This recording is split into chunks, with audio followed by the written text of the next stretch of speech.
Olá a todos os congressistas do CMA de 2022. Meu nome é João Eduardo, sou aluno do curso de doutorado em administração aqui da UFMG e vou apresentar o artigo intitulado Efeitos da Governança Corporativa sobre a Estrutura de Capital das Empresas Brasileiras. Esse artigo ele foi escrito por mim, juntamente com o professor Antônio Arthur de Souza, também aqui da UFMG. Bom, dado que o acesso a capital de terceiros, né, principalmente ao capital de longo prazo, pelas empresas brasileiras, ele é bastante limitado, né? É interessante que a gente estude quais são os determinantes da estrutura de capital dessas empresas, né? O que faz com que elas utilizem mais capital de terceiros ou mais capital próprio, né? Dito isso, né, e também baseado na importância da governança corporativa para as empresas, o objetivo do estudo ele é verificar, ele é analisar a relação entre a governança corporativa e a estrutura de capital das empresas brasileiras, né? O que a gente busca entender no estudo é se a qualidade da governança corporativa, se uma melhor qualidade da governança, influencia para que as empresas utilizem mais capital de terceiros. A premissa é de que quanto maior a qualidade da governança, maior a chance da empresa ter acesso a capital de terceiros com um custo mais barato. Além disso, né, além de analisar a relação entre governança corporativa e estrutura de capital, a gente também analisou os determinantes, né, os demais determinantes do endividamento das empresas. E, com isso, a gente buscou apontar aí qual das duas teorias a respeito da estrutura de capital, né, trade-off ou pecking order, mais se adequam, né, às empresas brasileiras. Bom, partindo para a metodologia, o estudo, né, ele compreendeu aí o período de 2010 a 2020 e a população foram todas as empresas com ações negociadas pela Bolsa Brasileira, pela B3. Para a gente formar a nossa amostra, a gente excluiu as empresas com registro cancelado, as empresas do setor financeiro, aquelas com índice de negociabilidade dado pelo Economática, né, abaixo de 0,01, e também as empresas com patrimônio líquido negativo. Com isso, a gente chegou numa amostra de 118 empresas.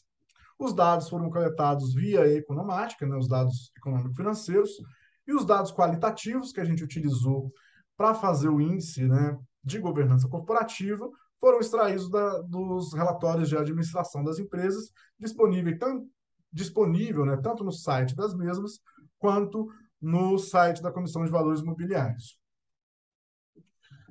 As variáveis, né, com relação às variáveis dependentes foram o índice de endividamento de curto prazo, o endividamento de longo prazo e a alavancagem financeira, representando aí o endividamento geral da empresa. Quanto aos determinantes, né, as variáveis independentes, a gente utilizou a rentabilidade dos ativos, o risco, o tamanho da empresa, o índice de liquidez corrente, a oportunidade de crescimento e a tangibilidade dos ativos. Aqui nessa tabela dá para ver quais foram os cálculos e também o suporte teórico utilizado no artigo. No que diz respeito aos índices de governança corporativa, a gente criou dois índices. O primeiro, o IGOV, ele compreendeu aí 10 questões, 10 perguntas, com resposta sim ou não.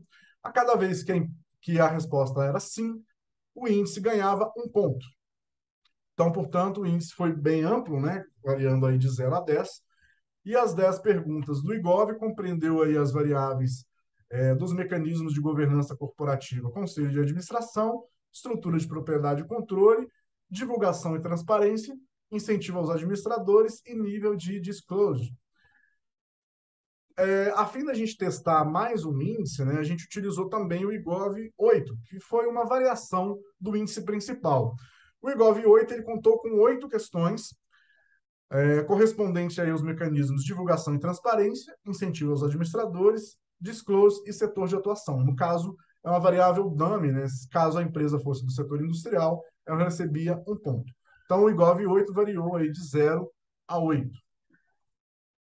Além dos índices de governança, a gente utilizou também o nível diferenciado de governança corporativa, caso a empresa fosse listada nesses níveis, né? Mercado tradicional, nível 1, nível 2, ela recebia o valor 1. Caso fosse negociado no mercado tradicional, ela recebia valor 0. A gente quis testar também dessa forma, porque é a maneira mais utilizada nos estudos empíricos sobre governança corporativa.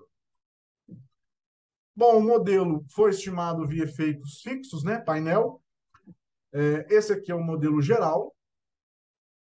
E os resultados com relação à governança corporativa, a gente observou aí uma relação positiva entre a governança corporativa e os índices de endividamento. No entanto, eles não foram estatisticamente significativos. Nesse caso aqui, os três modelos foram estimados com o IGOV como variável dependente. Aqui a gente observou significância no ROA, no risco, no tamanho e no índice de liquidez corrente em alguns dos modelos. Quando o índice de governança foi utilizado, né, o IGOV-8, a gente também observou uma relação positiva entre a governança corporativa e o endividamento. Apesar disso, nenhum dos modelos teve significância estatística nessa relação. A relação observada nos demais determinantes de endividamento foram as mesmas do IGOV-8 para o IGOV, para o índice principal, né, para o IGOV. E a última tabela, a gente estimou os mesmos modelos, agora com nível diferenciado de governança corporativa da B3. Teve uma diferencinha aqui com relação aos determinantes, mas o que mais chamou a atenção é, quando se utiliza o nível diferenciado de governança, a relação entre o endividamento de longo prazo foi negativa. Apesar disso, em nenhum dos três modelos foi observada significância estatística nessa relação. Aqui tem uma tabelinha que mostra a relação que a gente esperava encontrar, de acordo com as teorias trade-off e pecking order, e a relação observada, né? A maioria delas não significativas. Bom, o que a gente concluiu no estudo? Que os resultados mostraram, sim, uma relação positiva entre a governança corporativa e o endividamento das empresas, né? A estrutura de capital. Apesar disso, essa relação não foi significativa, mas dá para a gente apontar aí que parece que há sim uma influência da qualidade da governança corporativa e o endividamento das empresas, o que corrobora os achados anteriores aí sobre o tema. Com relação às teorias, né? A teoria Pecking Order ela se mostrou melhor para explicar o endividamento das empresas de curto prazo e também o endividamento geral.